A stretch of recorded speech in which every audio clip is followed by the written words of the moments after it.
Market में झूर एक पता कल जो केकर का रेट बाटे यहाँ झूर रहल पूछा जाओ कैरेट बा दोस्त घर अब पता रखा। अच्छा मुठा 50 के। अच्छा 50 रुपया। अच्छा मैं छोटो साइज मिल जाई 220 के मिल जाई। तो फिलहाल यहाँ पर ठेला पे एकदम पूरा खचा खच भरल बाटे सेव आ केला। भाई काफी मस्त लगता है एकदम मर्द तू तो कहर ढाता मर्द कहीं का एकदम ऐसा मर्द हमने की जियो ना देवा बुझाता एकदम तू तो मतलब दबंग स्टाइल में एकदम मर्द तार स्वागत बाटे आप सबके एक नया ब्लॉग्स में। तो हे गाइज हमारा नाम रितेश कुमार है, हम बिहार के रोहतास जिला से हैं। फाइनली हे गाइज आज है झूर पूजा। हमने यहाँ तो झूर पूजा कहा जाला, कहीं कहीं कर्मा पूजा कहा जाला। ये जो पर्व बाटे हमने यहाँ बहुत अच्छा तरीके से सेलिब्रेट कर जाला मनावा जाला। ई पर्व भाई बहन वाला पर्व बाटे जो बहन बड़ी अपना भाई खातिर भूखेली। ई पर्व हमरो एगो बहन बिया राखी उ फिलहाल हमारा खातिर भूखल बिया हमार उज्जवल भविष्य खातिर हमार आयु बढ़ावे खातिर।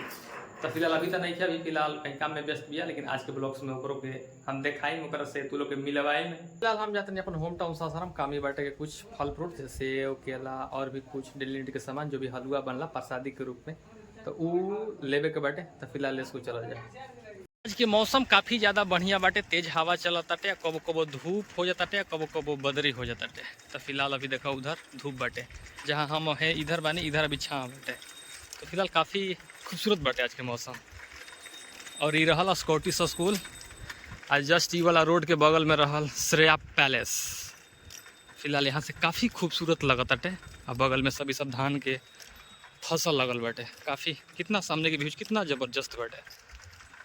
ये जेसीबी हमेशा यहाँ खड़ा रहले पता नहीं। और ये रहल गाइस श्रेया पैलेस के गेट। फिलहाल कब एक को फुल ब्लॉक्स बनी अंदर चला जाए। सासाराम आवा ट्रैफिक तारा के स्वागत ना करी कैसे हो सकता। ये रहल सासाराम के ट्रैफिक। फाइनली हम सासाराम पहुँच गए। नहीं रहल सासाराम के धर्मशाला।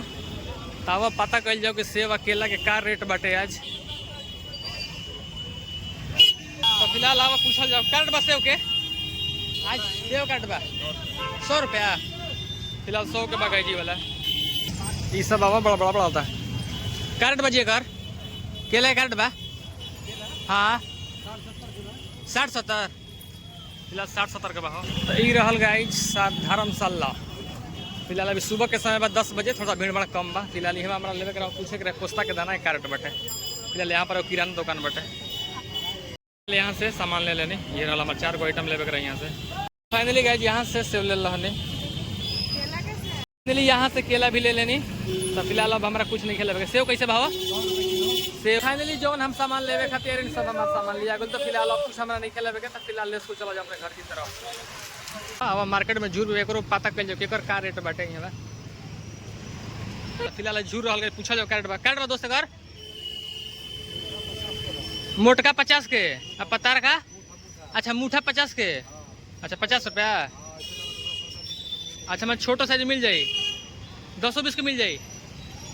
तो फिलहाल ये बगाइस हमरा खाली पूछे के रही से। तो हमने गांव के समय से हमने तो आरी पे खेत बधार हमने मतलब मिल जाला से हम गांव से आइला। तो हमने यहाँ मतलब जुट सकें कि शहर में जहाँ जरा नहीं खेते शहर में ये बाकी शहर में हर चीज़ तरह के मिल जाए गाँव वाला जितना चीज़ बाटे। यहाँ पर ठेला पे एकदम पूरा खचा खच भरल बाटे सेव आ केला। तो फिलहाल गई काफ़ी ज़्यादा धूप लगत रही से तो गम खिल रहनी फिलहाल राहत बा बहुत ज़्यादा गर्मी बा।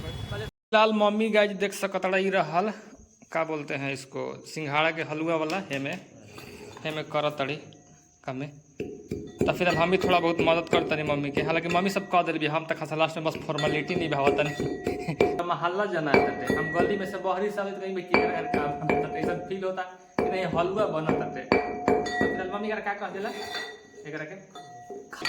खल ये बहुत कम लोग घर देखे के मिली। ये वाला पर्व में एकरो बड़ा महत्व बा हो। एकरा के साथ कर्मी के साग बोलल जाला। इहे आज तो भूखिया सा ना कल सुबह में एकरे सब्जी आ चावल से भोग लागी ना मम्मी। पोस्ता के दाना फिलहाल देख सकता पीसा ताटे। ई रहल सिलवट आई पीसवा देखा ऐसा के हो जाला। फिर ओकरा बाद ओकर प्रोसेस बाटे जो भी घड़ी किशमिश आ घी चीनी सब डलाला। फिर ओकरा बाद हलवा रेडी होला। रहल राखी करे कैसन कंडीशन बा ठीक भूख नहीं लगत ना अब लगता है। फेस देख सकता आई थिंक कितना अभी 3 साढ़े 3 होता है। फिलहाल भूख खा ले कोई दिक्कत नहीं खैर। अभी फिलहाल हम आ चुकल बानी अपना गांव के शिवाला में। ये फिलहाल हाँ ही रहा हमारा गांव के स्विट्जरलैंड जी हाँ, स्विट्जरलैंड चाहे उत्तराखंड कह सकत रहा। देख सकत रहा कितना हरा भरा दिखत है। फिलहाल चल इनार पे बैठल जा आधा घंटा 1 घंटा। देखो फिलहाल आज भी गुलाब नहीं फरल, ना तो कहिए कोई फरल तो बड़ा अच्छा लगेला। फिलहाल इनार पे तो कोई नहीं गाइज। अच्छा कोई बात नहीं, अकेले ही बैठल जा। कुछ पल आदमी के अकेले ही बितावे के चाहिए। फिलहाल ही रहल गाइज इनार। काफी सुकून भरा जिंदगी, कितना अच्छा लगता, एकदम शांति बटे, अगल बगल एकदम हल्का हल्का हवा चलता टाइप, प्रकृति के बीच में बड़ा यार सुकून के मतलब गांव मीन्स सुकून के मतलब गांव। गांव में भले थोड़ा सा सुख सुविधा के कमी हो सकता है, लेकिन जो ई जिंदगी बाटे ना इस शहर में ना मिलेगा, ये सिर्फ गांव में ही देखे के मिली।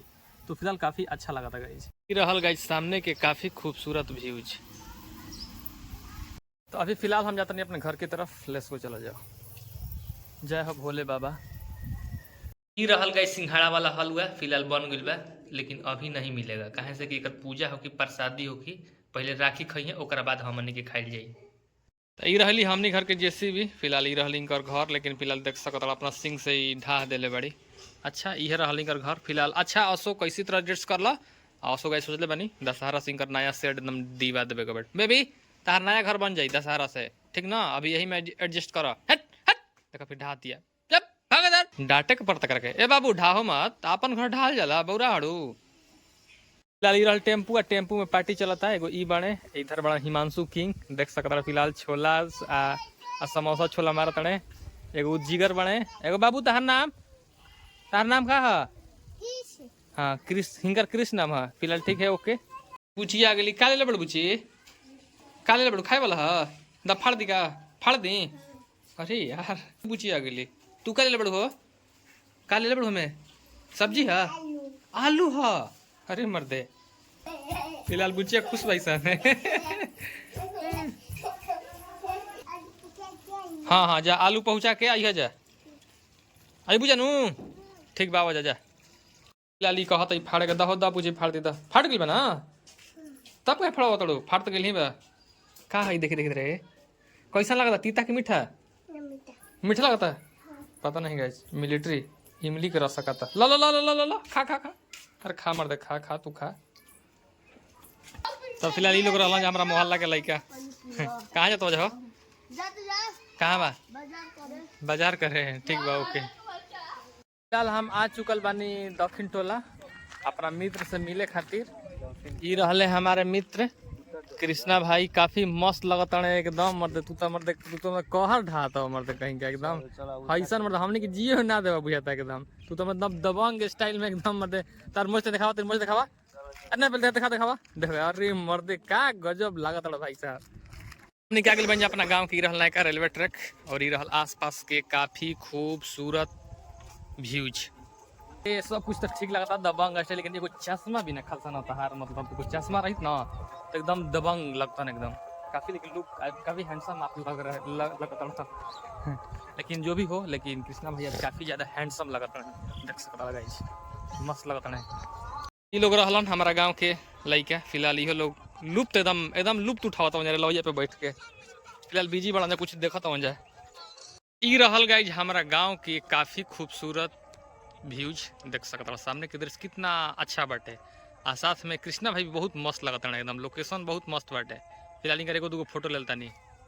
फाइनली अब हमनी के बहुत ज्यादा चल गई जा। तो फिलहाल हमनी के रेलवे के पटरी पे बैठल बनी जा। काफी जो शाम बाटे खूबसूरत शाम बाटे ओकर भरपूर आनंद लेता नहीं सर। मस्त एकदम लगता हवा मतलब हल्का हल्का चलता। आई आस पास के देख सकता काफी खूबसूरत व्यूज बाटे गाइस। रात के 8 बजे तक झूर रखा गई, लेकिन पंडित जी आयल ही नहीं। अब रखिया के पूरा अस्त व्यस्त बिया सुस्त बिया भूख लग गया है। हाँ भूख नहीं। तो हे गाइस फाइनली कर्मा पूजा हो गई। तो अब हम जाता नहीं प्रसादी ग्रहण करें। जय हो कर्मा भगवान की जय हो। शादी में ई रहल गाइस, ई रहल पोस्ता के हलवा और ई रहल सिंघाड़ा वाला हलवा। तो फिलहाल जय हो कर्मा भगवान, जे भी देवी देवता हमारा गोड़ ला के खा लेवे के बाटे। जय श्री राधा, हर हर महादेव।